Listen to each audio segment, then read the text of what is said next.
The tussle for power is well and truly underway after Britain's first hung parliament in almost 40 years. Now, David Cameron has responded to Nick Clegg, the Lib Dem leader, his call to try and form a government by saying that he is ready. Mr. Cameron says he's ready to make a comprehensive, big and open offer to the Liberal Democrats, inviting them to work alongside his party to try to form what Mr. Cameron said would be an effective and stable government. So I want to make a big, open and comprehensive offer to the Liberal Democrats.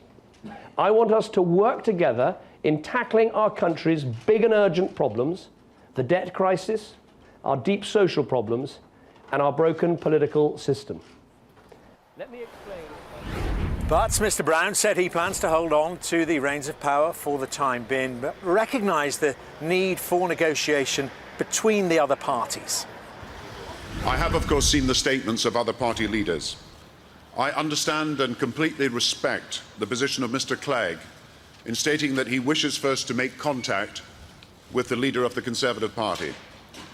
As you know, we already have in place mechanisms and facilities that will give the political parties any civil service support that they may need.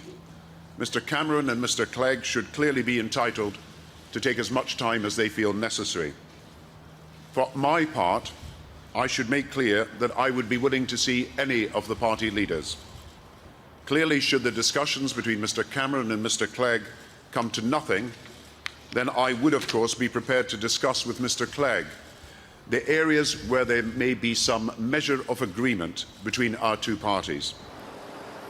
Well, Mr. Brown saying there he fully understood that Mr. Clegg and Mr. Cameron were going to talk to each other, and Mr. Clegg indicated that he could perhaps do business with David Cameron.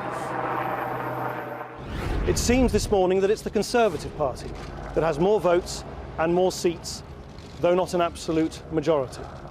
And that is why I think it is now for the Conservative Party to prove that it is capable in the national interest. At the same time, this election campaign has made it clear that our electoral system is broken. It simply doesn't reflect the hopes and aspirations of the British people. Well, there was some heavyweight input from the Conservative side. Speaking to Sky News in the last hour, the former Prime Minister, Sir John Major, said he didn't believe that Labour could form a new government. Well, plainly, the Conservative Party don't have an to take account of that. But I think the offer that David Cameron made announced this one. I think the Liberals this morning in what they had to say.